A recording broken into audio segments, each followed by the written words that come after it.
Mga kaibigan, isa pong magandang hapon po sa inyong lahat. Magandang umaga, magandang tanghali, magandang gabi sa ating mga kaibigan na nasa iba't ibang panig ng mundo. Ano po, alam niyo po, lumipat po ako dito sa kusina kasi grabe po ang ingay ng mga kabataan sa labas, lalo na po dyan sa meriendahan. Talaga pong naririnig po sila sa aking video at talagang nadidistract din naman po ako mga kaibigan, kaya pagpasensyahan nyo na po yan ha, ang ating background na inyong nakikita dahil dito po sa kusina ay hindi po masyadong marinig yung ingay nila, pero maingay pa rin sila, naririnig ko pa rin para hindi po tayo madistract, kaya po tayo ay nandito po sa kusina. At mga minamahal kong mga subscribers na aking mga kaibigan dito po sa aking YouTube channel, tayo po ay magpapatuloy sa pagbabasa ng salita ng Diyos dahil kailangan po ito ng ating buhay. Hindi po tayo pwedeng mabuhay ng normal na wala pong salita ng Diyos ang ating mga buhay. Kaya muli ay inaanyayahan ko po ang bawat isa na may oras o panahon na makapagbuklat ng Biblia at sabayan niyo po ako sa pagbabasa. At sa mga wala pong panahong magbasa, nawa po ay may panahon na lamang po kayo sa pakikinig. At hinihiling ko rin po ang gabay at patnubay ng ating Diyos Ama sa oras na ito, sa pangalan ng ating Panginoong Jesucristo. Ganon din ang pagsama ng banal na Espiritu Santo upang wala pong hadlang sa pagbabasa natin ng salita ng Diyos at para din maunawaan natin ang salita ng Diyos. Kaya mga kaibigan, kung kayo po ay nakahanda na, buksan na po natin ang ating mga Biblia sa aklat po ni Job. Tayo po ay nasa Job chapter 18 na po. At sisimulan ko na ha mga kaibigan ang pagbabasa. Sabi po dito, ito po ang nagsasalita dito ay ang isa pang kaibigan ni Job.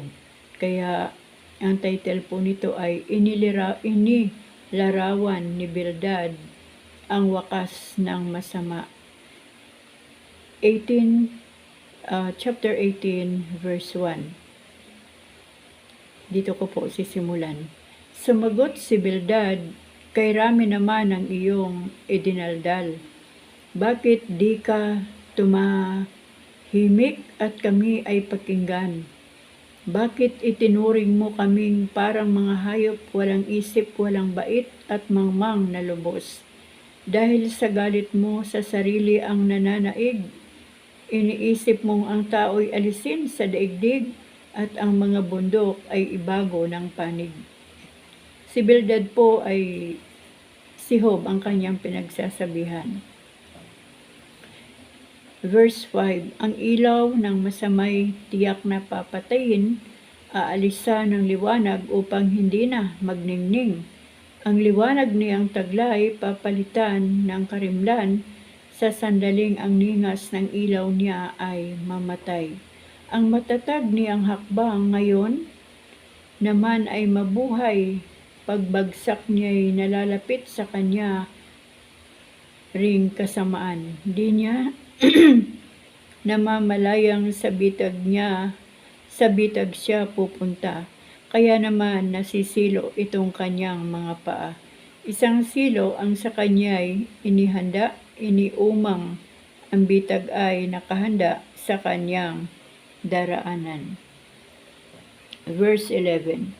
Saan man siya sumuling, kaakibat niya'y takot. Waring siya'y hinahabol kahit saan pa sumuot. Dati siyang mariwasa, ngumiti ngayon ay hikahos. Sa kanya ang naghihintay ay tiisit pagdarahok.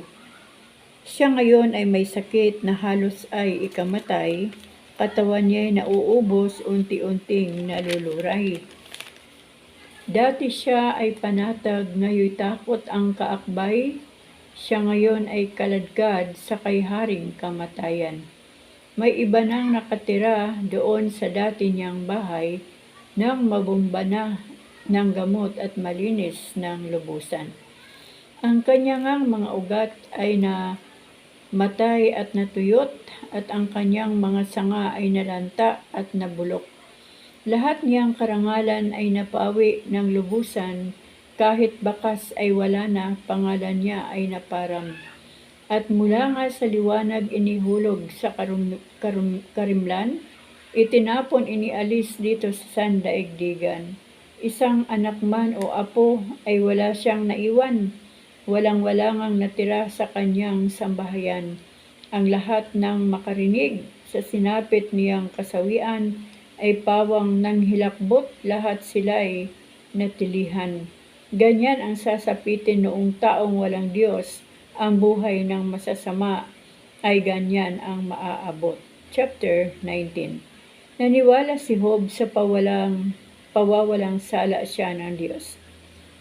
Ang sagot ni Job: sa pagdaragdag sa tiisin at hirap kong tinataglay, kayo ba'y di na nagsawa, ako ba'y di nyo titigilan?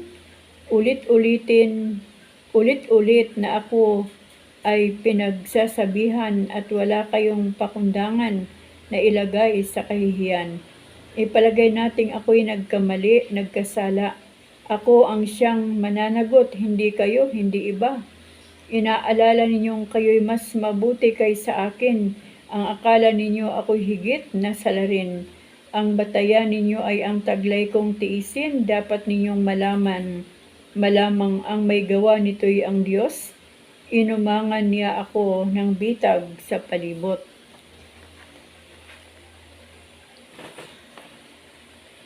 Akong ito ay tumutol sa ganitong karahasan, humihingi ng katarungan ngunit hindi pinakinggan. Hinarangan ang landas ko, hindi ako makaraan.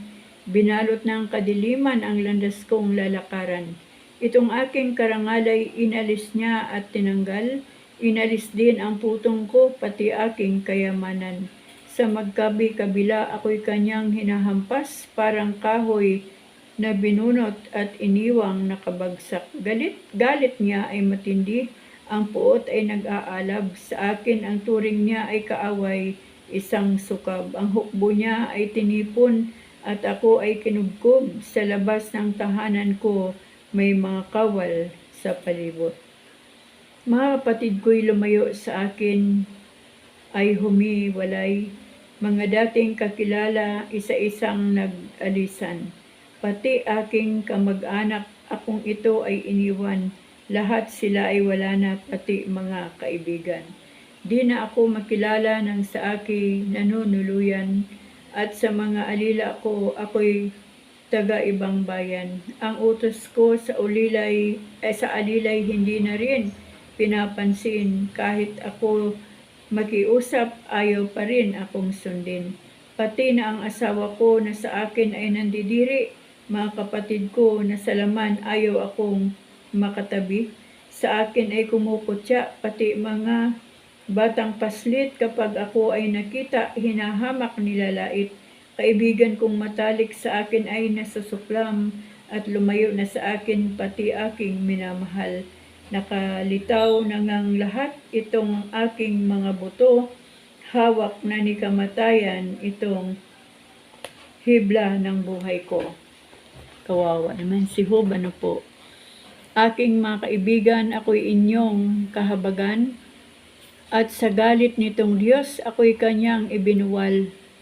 Bakit ako inuusig? Waring kayo itong Diyos? Di ba kayo magsasawang pahirapan akong lubos?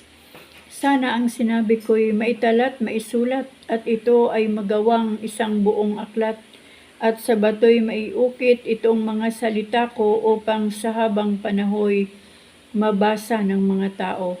Alam kong di natutulog ang aking tagapagligtas na sa aking magtatanggol pagdating noong wakas.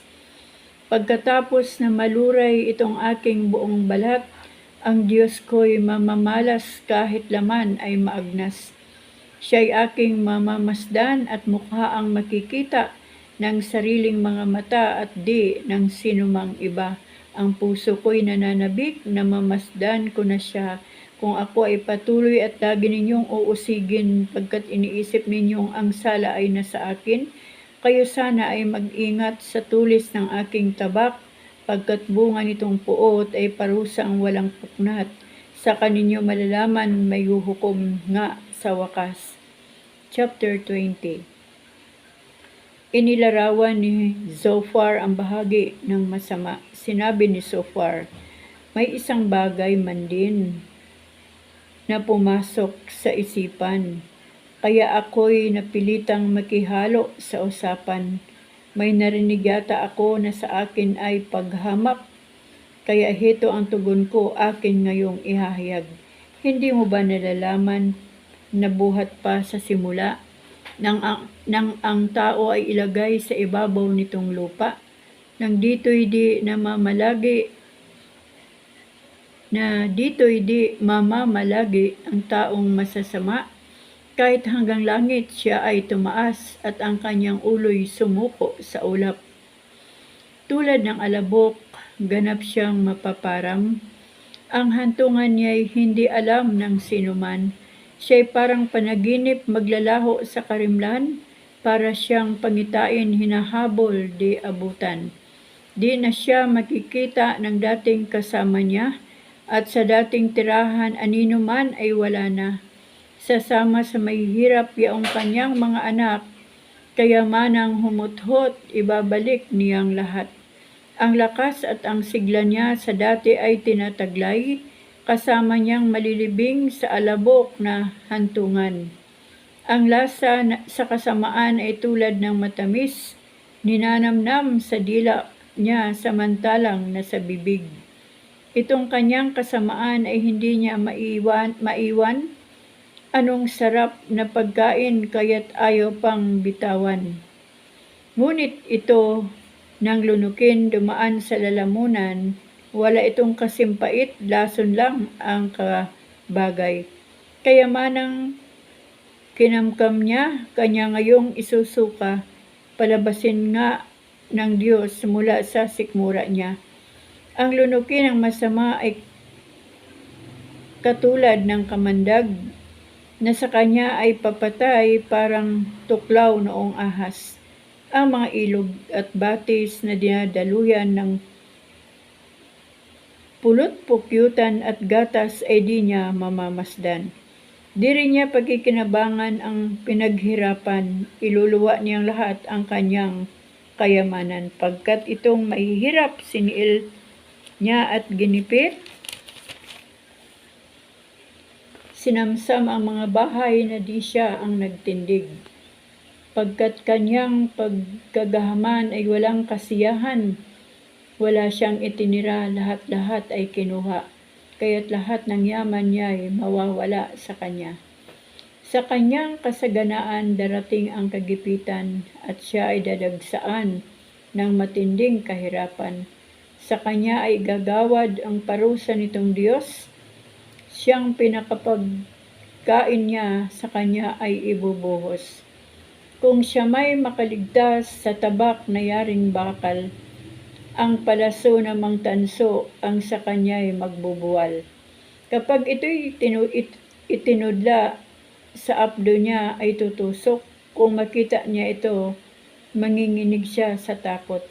Pusikit na kadiliman ang sa kanya ay naghihintay, masusunog siya sa apoy na may ningas habang araw. Wala ring malalabi sa kanyang sambahayan. Ang langit at ang lupa man sa sama niya ay naghahayag, dahil doon sa parusang sa kanya ay inilapat. Ang lahat sa bahay niya ay parang kaalis, kung ibuhos na ng Diyos ang matindi niyang galit. Chapter 21. Pinatunayan ni Job na masagana ang buhay ng masama. Ang sagot ni Job, pakinggan ninyong mabuti itong aking sasabihin. Ituturing ko ng ito ang sa akin ay pang-aliw. Itong aking ibabadyay inyo muna sanang dinggin, pagkatapos na marinig, saka ako ay tuyain. Di laban sa kapwa-tao itong aking hinanakit, at may sapat na dahilan bakit hindi makatiis. Makinig kayong mabuti, lahat kayo'y magugulat, baka di na makakibot, walang salitang maapuhap. Tuwing ito'y lilimiin, ang isip ko'y nagugulo. Sa takot ay nanginginig ang buo kong pagkatao. Bakit kaya ang masamay nabubuhay ng matagal? Tumatanda, lumalakas, nagiging makapangyarihan. Anak nila'y masagana, matatag ang kabuhayan, at ang buong lahi nila'y maginhawang namumuhay. Sambahayan nila'y ligtas sa mga alalahanin, ang pamalo noong Diyos sa kanila'y malayo rin. Ang kanilang mga hayop ang pagdami ay mabilis, ang inahin nilang bakay nasa ayos kung magbuntis. Marami ang anak nila, masayang naghahabulan, masisiglang naglalaro at mayroon pang sayawan. Umaawit sa saliw ng lira at pandereta, umiindak nagsasayaw sa tugtugin nitong flauta. Yaong buong buhay nila'y puspos ng kasaganaan. Hindi sila naghihirap pagharap sa kamatayan. Sinasabi nila sa Diyos na huwag silang pakialaman, hindi nila kailangan ang kanyang mga aral. Sino ba ang Diyos para sambahin nila? Kung sa kanya ay maglingkod, ano raw ang makukuha? Ang akala nila sa sarili nananagana. Ngunit di ako ayon sa kanilang paniwala. Ilawan ba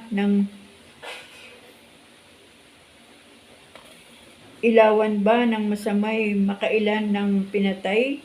Sila ba ay dumanas kahit bahagyang kahirapan? At ang parusa ng Diyos sa kanila ay ipinataw, itinulad ba sa dayaming nililipad niyong hangin? O ipang walang laman, tinatangay sa kung saan? Sinasabi ninyong ang anak ay pinarusahan dahil sa sala ng ama niyang minamahal. Bakit hindi ang magdusa ay ang may kasalanan? Sa gayoy makikita nila ang kahirapang sasapitin.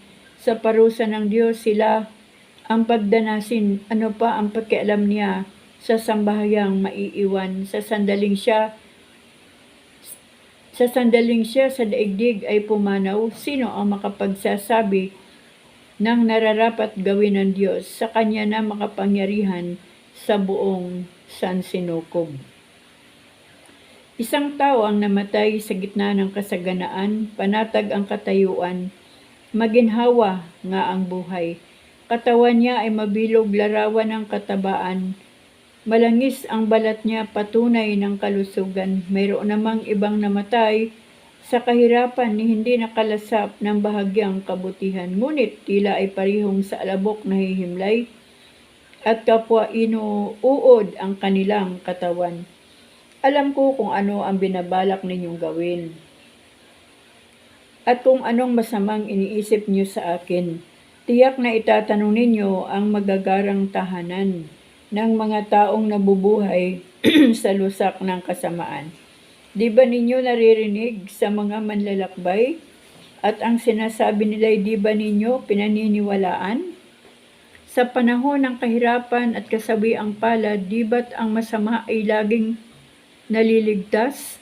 Sa kanyang kasama ay walang nagpapanukala, walang nagpapamukha, walang naniningil sa masama niyang gawa.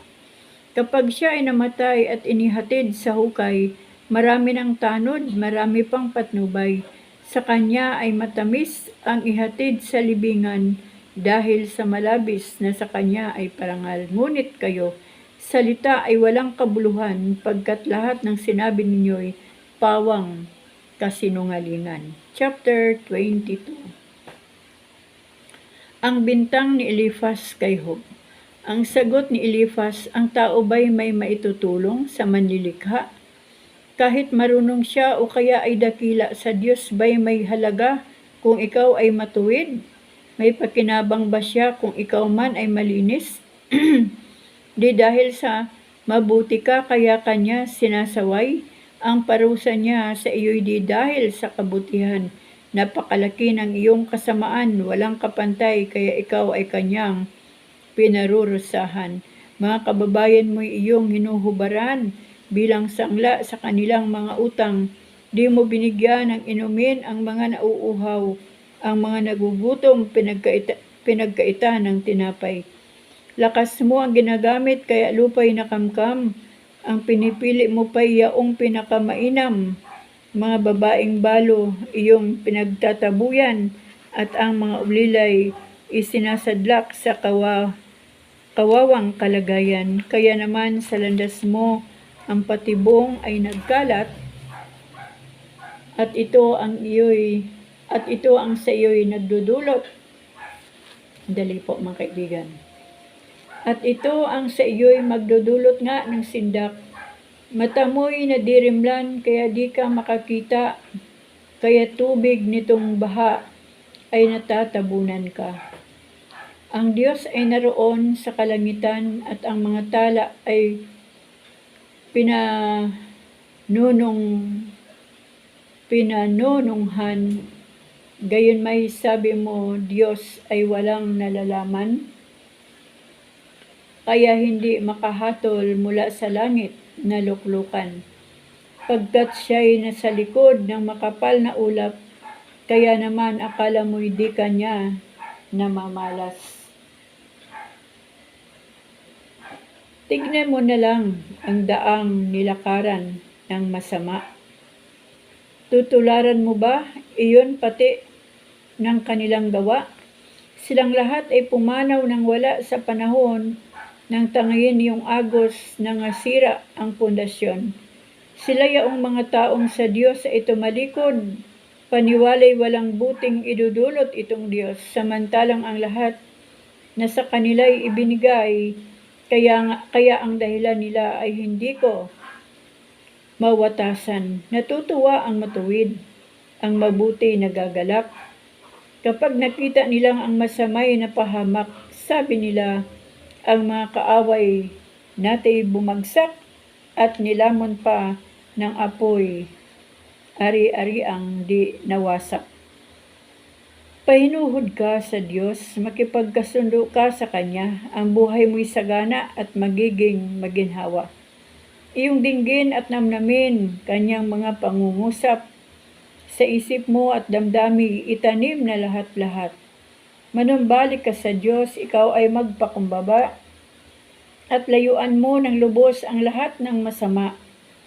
Ang lahat mong kayamanan ay ituring na alabok, at ang ginto mong mahusay ay itapo na sa ilog. Ang ituring mong yaman ay ang makapangyarihan at itulad din sa pilak na mahalagang kayamanan. Kung ito'y magawa mo, malalapit ka sa Diyos, nakataas ang noo mo at may lakas ka ng loob. Ang iyong dalangin ay Kanya nang diringgin at ang naging panata mo'y iyo namang tutuparin. Lagi kang magtatagumpay sa iyong adhikain at magiging maningning ang iyong landasin. Ang mga padalo'y ibinabagsak nga ng Diyos, ngunit iniingatan yaong may mababang loob. Kanyang inililigtas ang mga walang sala. Kung malinis ang kamay mo, ay ililigtas Kanya. Chapter 23. Nais ni Job na iharap sa Diyos ang kanyang kalagayan. Ang sagot naman ni Job, hanggang ngayon, masama pa itong aking nasa loob. Pagkat napakabigat ang parusa sa akin ng Diyos, kung alam ko lamang kung saan siya matatagpuan, siya'y aking hahanapin, aking pupuntahan. Idudulog ko sa Kanya ang aking kalagayan at aking ilalahad ang mga katwiran. Ibig kong marinig ang Kanyang sasabihin, ng aking malaman ang Kanyang gagawin. Kapangyarihan niya kaya'y pairalin, hindi ang gayon sa akin di niya gagawin. Ako ay matuwid na harap sa Kanya upang patunayang wala akong sala. Sa dakong silangan hindi siya matagpuan, wala rin siya sa gawing kanluran, di ko rin makita sa dakong hilagaan. Sa bandang timog wala ni bakas man, ngunit batid ng Diyos ang aking bawat hakbang. Kahit nasubukin niya, ako'y parang gintong lantay, pagkat Tinaluntun ko ang kanyang tuntunin, at sa ibang landas hindi ako bumaling. Ako hindi lumalabag sa kautusan ng Diyos, at ang kanyang kalooban ang aking sinusunod. Walang makababago sa kanyang adhika. Ang iniisip niya ay siyang ginagawa. Ang pinasimulan niya sa akin ay lulubusin. Ang marami niyang balak ay kanyang gagawin. Kaya ako'y natatakot humarap sa kanya, maisip ko lamang ako ay takot na. Pinapangihina ng Diyos itong aking loob, sa makapangyarihan malaki ang aking takot. Sapagkat kadiliman ang nasa aking palibot, lambong ng dilim sa mukha ko ay bumalot. Chapter 24. Idinaing ni Job ang ginagawa ng masama. Bakit di pa itakda ng Diyos ang kanyang paghuhukom upang masaksihan ng mga matuwid ang kanyang paghatol? Binabago ng masama ang hangganan ng lupain, nagnanakaw ng mga hayop at kanilang inaangkin. Tinatangay nila yaong mga asno ng ulila, kinakamkam sa mga byuda alaga nilang mga baka. Ang mahirap ay itinataboy sa gitna ng lansangan, kaya ito'y nagtatago ng dahil sa katakutan. Ang mahirap ay natulad sa mga asnong ilap, na ang hinahalughog ay yaong mga gubat. Sa paghanap ng pagkain ng kanilang mga anak, nabubuhay tuloy sila sa ani ng bukid na di kanila. Tirang ubas ng masama ang kanilang kinukuha. Ang katawan nilang yayat ay walang-walang balot. Kahit gabi ay malamig, wala man lang silang saplot. Sa kabundukan sila'y nababasa nitong ulan. Siwang sa kabatuhan ang tangi nilang kanlungan. Inaalipin ng masama ang mga ulila. Mga anak ng may utang ay kanilang kinukuha. Ang mahirap kung naglalakad ay lagi nang nakahubad, dumaranas ng gutom habang sila'y gumagapas. Sila yaong kumakatas ng ubas at ulibo, ngunit hindi makatikim ng alak na buhat dito. Sa loob nitong lungsod ang pagdaing ay laganap, ngunit ayaw dinggin ng Diyos dahil sila ay naghihirap. May mga taong nagtatakwil sa liwanag, di nila ito maunawa, ni ayaw nitong lumantad. Kapag madaling araw na, naglalakad ang papatay, at ang mahihirap ang kanyang pinapaslang. Pagka naman gumabi na, siya ay nagnanakaw, ang nangangalo niya'y naghihintay na dumilim, at pilit na nagtatago upang walang makapansin. Kung gabi naman sumasalakay ang mga magnanakaw, at sila ay nagtatago pagsikat na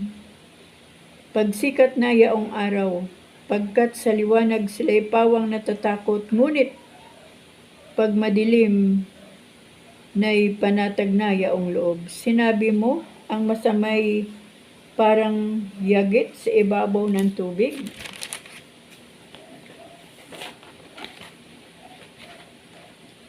Sinumpa ang kanilang puok na narito sa daigdig.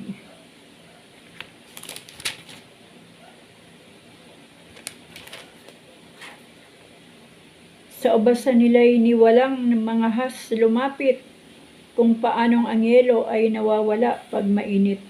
Gayon din ang masama nawawala sa daigdig, siya'y nalilimot kahit ng ina niyang nagsilang, alaala sa kanya ay napaparam ng lubusan. Mangyari ang babaeng walang anak ay kanyang hinamak, masama ang pakitungo niya sa biyudang walang anak. Winawasak nitong Diyos ang buhay ng malalakas, kapag siya ay kumilos ang masama'y nagwawakas. Sila'y tinutulungan niya sa panatag inilalagay, ngunit sa lahat ng sandali, kanyang binabantayan. Umuunlad ang masama, saka biglang napaparam.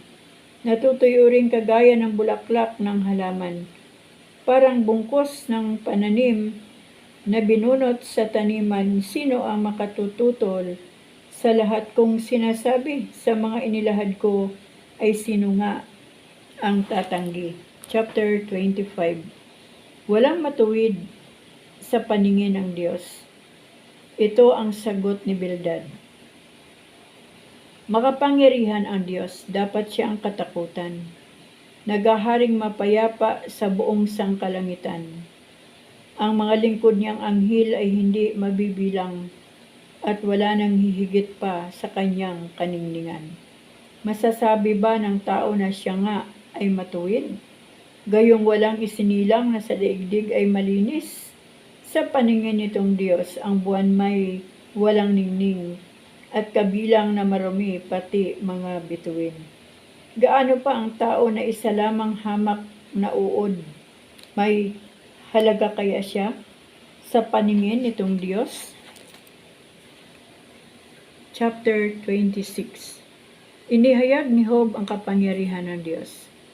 Ang sagot ni Job, yaon palang mahina ay iyong natulungan, at doon sa walang lakas saklulo ay ibinigay. Ang walang muwang ay iyo bang naturuan? At nahahaginan mo kaya ng wastong kaalaman?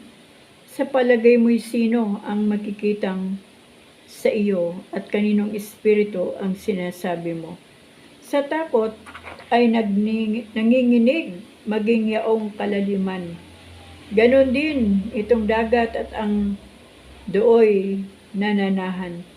Lantad sa mata ng Diyos ang daigdig ng mga patay, walang maikukubli sa kanyang pananaw. Ang langit sa hilagay iniladlad, na mahusay ibinitin ang daigdig sa gitna ng kalawakan. Ang tubig ay tinitipon sa kabumbon ng mga ulap. Pinipigil niya ito kahit na anong bigat. Ang buwang kabilugay magagawa niyang magdilim kapag ang mukha nito'y tinakpan ng Panginoon. Itong lupa at ang langit nilagyan niya ng tagpuan. Ang dilim at liwanag tinakdaan ng hanggahan. Mga tukod nitong langit ay nanginginig sa takot. Nauuga, nayayanig kapag tinangna ng Diyos sa kanyang kapangyarihan na patatahimik ang dagat. Sa kanyang karunungan, nagapi ang dambuhalang si Rahab. Sa pamamagitan ng hininga niya ay umaaliwalas ang langit. Pinuksa ng kamay niya ang dambuhalang tumalilis. Maliit na bahagi lang ito ng kanyang kapangyarihan na hindi pa rin natin maunawaan ng lubusan. Sino kaya ang tatarok sa tunay niyang lakas? Tuloy po natin sa chapter 27, maikli lang po itong 27. Ipinaliwanag ni Job ang bahagi ng masama, ang sagot ni Job.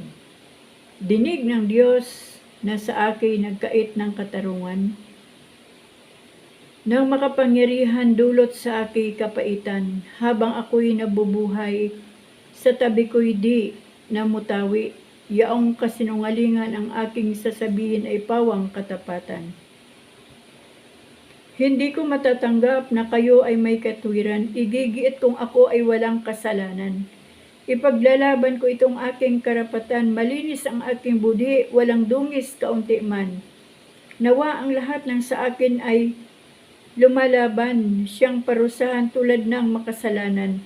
Ang makasalanay wala ng pag-asa kapag binawin ng Diyos ang buhay na taglay niya.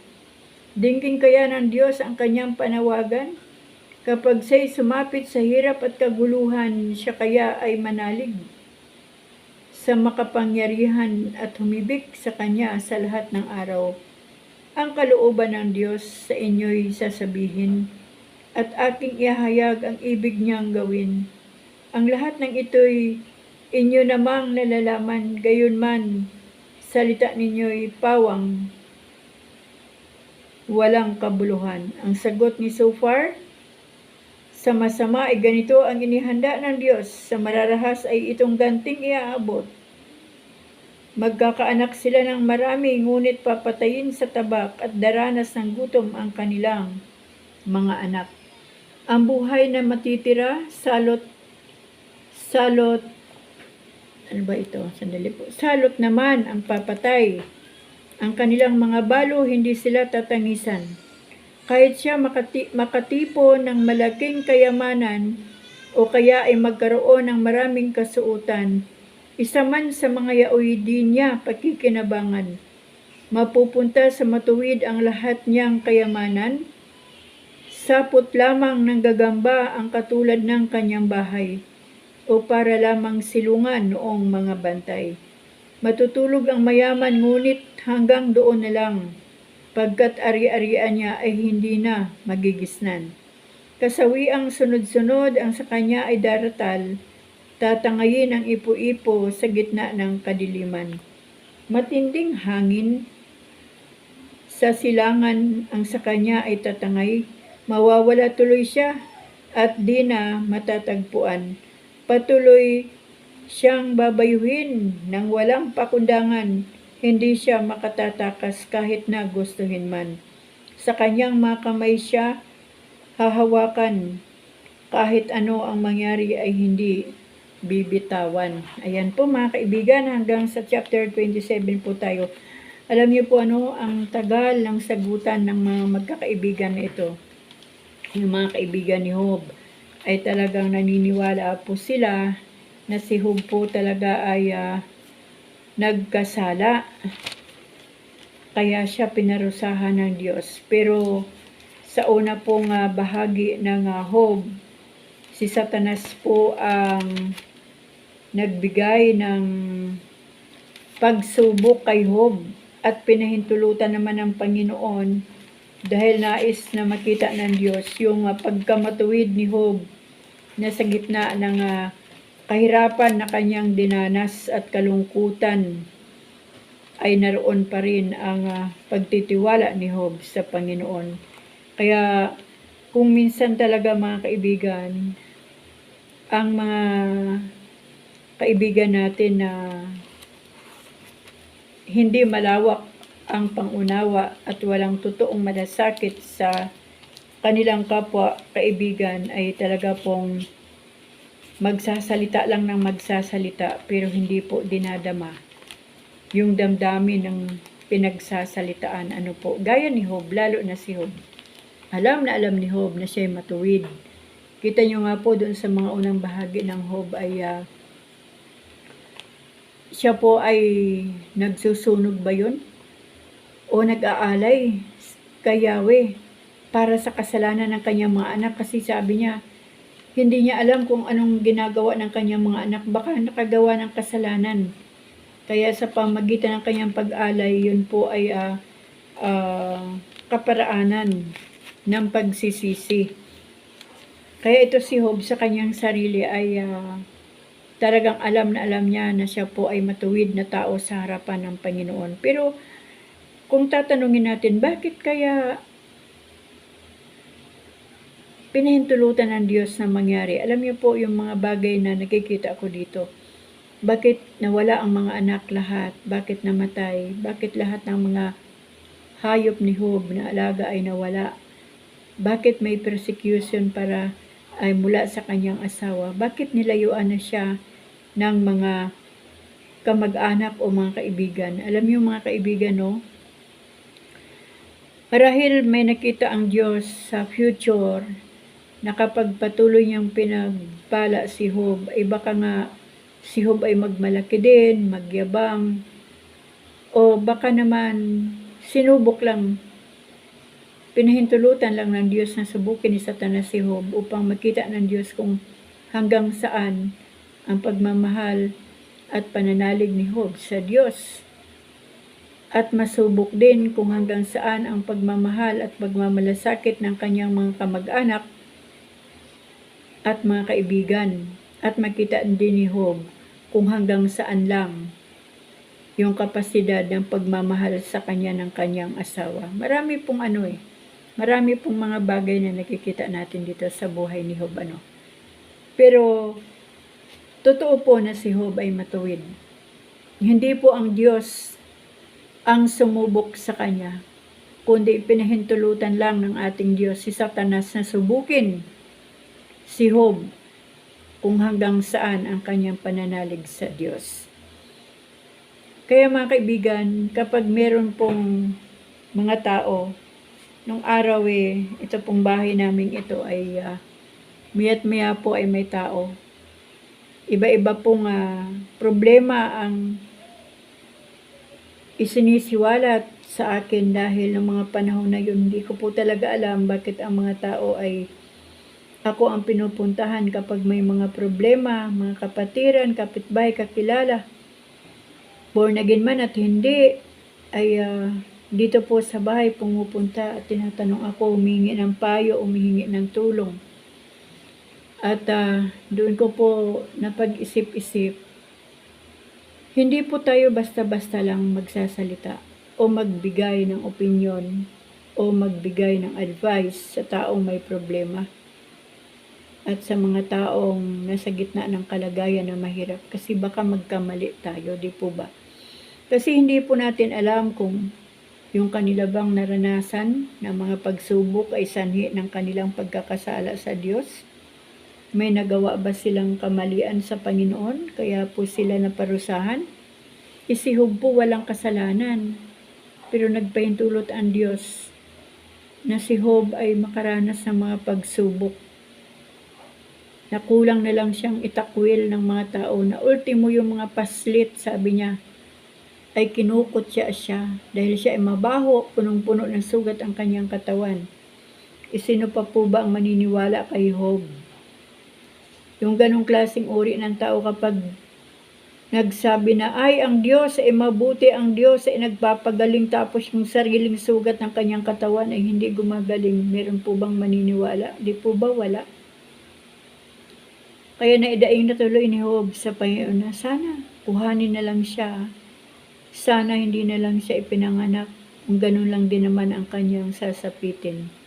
At normal po yun sa tao ang magsalita para lang maibsan yung sakit, yung bigat, yung hapdi na kanyang nararamdaman at nararanasan. Kaya sa ating mga kaibigan, hindi po tayo basta na lang na magpapayo. Pag-isipan nating mabuti ang ating sasabihin. Nung araw po yung mga kapatid ko kay Kristo na mga magulang, dadalhin dito ang mga anak nila, binugbog ng kanilang mga manugang, nag-away, nagkagulo, may sinaksak, alam niyo po ba? Laman po ako ng presinto kapag meron pong nangyayari sa pamilya ng aking mga kaibigan at mga kasamahan pa sa church.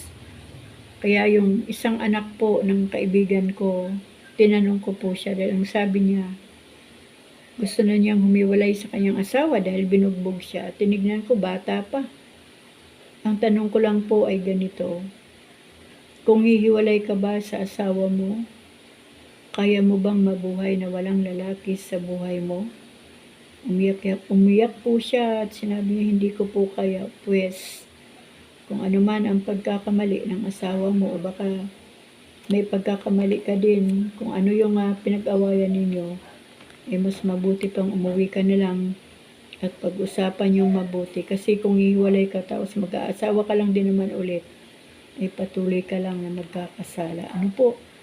Pero nalaman ko na hindi naman pala masyadong malaking gulo yun. Dahil alam niyo naman po ang mga babae, medyo emotional po yan.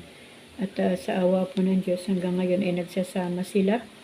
At yung kanilang mga anak ay pagkagugwapo at pagkagaganda. At meron naman pong isang kapatira na pinuntahan po ako dito. Maagang maaga, humihingi ng tulong dahil ang kanyang anak ay duguan. Sinaksak daw, sabing ganun, doon sa lugar ng Manukan dahil doon nagtatrabaho yung kanyang panganay na anak. Ako naman po si Lola Endaño na talagang to the rescue din, agad-agad. At sinamahan ko po doon sa Manukan. At ako po nag-interview doon. Alam niyo po, nakakatuwa. Pumunta po ako sa presinto ng pulis. At kasama ko po yung kaibigan ko na may-ari ng owner. At yung pulis pa po ang aming pinagmaniho. Nakakatuwa po. At pagdating po doon sa area, ay nagtanong-tanong po ako doon sa mga nagtatrabaho doon sa Manukan. Ano ba talaga? Sinaksak nga ba talaga? At ang kwento po ng mga tao doon ay wala pong nanaksak sa kanya. Sarili po niya yan ang nakasaksak sa kanya dahil nag-amok, nagwala. At kami pa ang mukuntik niyang nasaksak, sabi ng mga tao. Dahil nga duguan, kailangan na lang ding tulungan. At sinabi ko doon sa police officer na kung yun lang ay nakadamage, may nasaksak doon o nasaktan doon sa Manukan, ay talagang kahit man magkumari kami ng nanay noon at magkasamang worker sa church, ay talagang ipapa-aristo ko po agad yun sa pulis para hindi po tayo nagtatangi o nag-i-spoil ng mali na kahit kasamahan natin sa simbahan kapag nagkamali na ang mga anak, ay wag po nating ilagay na maging tama yung mali. Ang mali ay mali at ang tama ay tama. Yan po ang panuntunan ng ating Panginoon. At yun, at wala ring pambiling gamot, salamat po ng mga panahon na yun na lumipas. Ako po ay lagi may dalang pera sa bulsa. At ako pa po ang nagpagamot, nagpatahi ng kamay na nasaksak niya sa sarili niya, sugatan, at ako rin po ang nagbayad ng gamot. So, ganun po ang buhay mga kaibigan. Hindi po natin pwedeng husgahan agad ang pangyayari dahil meron pong mga sinusubok na sanhi ng pagkakasala, pagkukulang, pagkakamali. At meron ding sinusubok ang Diyos na walang kasalanan dahil nais ng Diyos na makita kung hanggang saan ang pag-ibig ni Job sa Panginoon. Kaya mga kaibigan, ang buhay po ay maiksi. Doon sa una sa Job chapter 1, sabi ng Panginoon doon, maiksi lang ang buhay ng tao. Totoo po yan. At sa sobrang kaiksian ng buhay ng tao, dapat po may ginagawa tayong tama habang po ang tao ay nabubuhay. Dahil hindi po natin tangan ang kalooban ng Diyos. Hindi po natin alam ang mga panukala ng Panginoon sa buhay ng tao. Kaya sa panahon pong ito, ang kailangan lang po talaga nating gawin ay pagsumikapan po nating makapamuhay ng tama. Andito pa po tayo sa laman. Andito pa po tayo sa lupa. Talagang hindi po tayo pwedeng mamuhay ng matuwid, ng banal, dahil ang Diyos din ang nagsasabi, walang matuwid kahit isa, wala. Kaya kapag tayo po ay nagkasala, agad-agad po tayong lumapit sa Panginoon at humingi na po ng tawad. Huwag na po nating ipagtanggol ang mali. Tayo po mismo ang nakakaalam kung tama o mali ang ating ginawa. At kung hindi po tayo magpasakop sa Diyos at umiral pa rin ang pride, yung kamalian na yan ang magdadala sa tao doon sa lugar ng impyerno. Alam niyo mga kaibigan, napakadali lang naman pong gawin yung mag-sorry, humingi ng paumanhin, humingi ng tawad, ano po. Ito mga kaibigan ni Job, mga mga mapanghusga. Talagang pinipilit nila na si Job ay nagkasala. Gumawa pa sila ng kwento na si Job ay nanggigipit ng mga mahihirap, kinukuha ni Job yung mga bahay ng mga tao. Hindi naman po ganun ang buhay ni Job Kumbaga may paratang na may panghuhusga pa. Ano po? Kaya ang mga tao po talaga mabilis umaksyon. Mabilis advance ang isip. Kahit walang alam sa kwento ay nakakagawa ng kwento. At tutuldukan pa sa pamagitan ng panghuhusga. At dito lang po yan sa lupa mga kaibigan. Tandaan po natin mga minamahal kong mga kaibigan.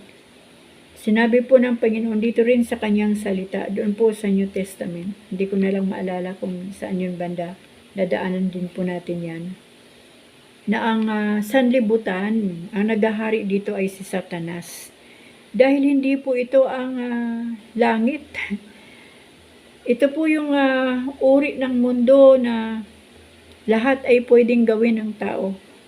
Sa langit po, kapag andoon na po tayo, wala na pong gagawa ng kasamaan doon. Kasi yun po ang tunay na tahanan ng mga anak ng Diyos. Kaya wala pong gumagawa na ng kasamaan doon. Sabi ng Panginoon, ang lupa, itong sanlibutan, ang naghahari dito ay si Satanas. Kaya nga po, lahat ay pwedeng gawin eh. Mabuti, hindi mabuti, masama, hindi masama. Lahat po ng uri ng kasamaan ay nandito sa sanlibutan. Wala po doon sa langit. Kaya maging maging alerto po tayo sa ating ginagawa, mga kaibigan. Maging sensitibo din po tayo sa pag-advise at maging sensitibo po tayo sa pag-iisip natin kapag meron po tayong mga kaibigan na nakakaranas po ng pagsubok sa buhay. Hindi po natin talos ang kanilang kalagayan. Kahit man mga kaibigan natin sila ay meron pa rin pong boundaries yan na hindi po nila inilalahad ang tunay na takbo ng kanilang buhay o mga pangyayari sa kanilang buhay. Kaya mga kaibigan, maging peacemaker lang po tayo, maging good listener lang kapag merong nagsusumbong o dumadaing at pag-isipan po nating mabuti ang ating i-advise sa kanila. Kasi baka mali, isundin nyo nila yon dahil mali. Ang kalalabasan po yun ay mali. Kaya maghingi po tayo ng wisdom sa Panginoon kung paano po natin matulungan ang mga kaibigan natin na may mga problema. Nagaya po ni Job. Tinuya lang si Job, nilait na, hinusgahan pa. Kaya si Job, sabi niya, si Job kasi handang-handa eh.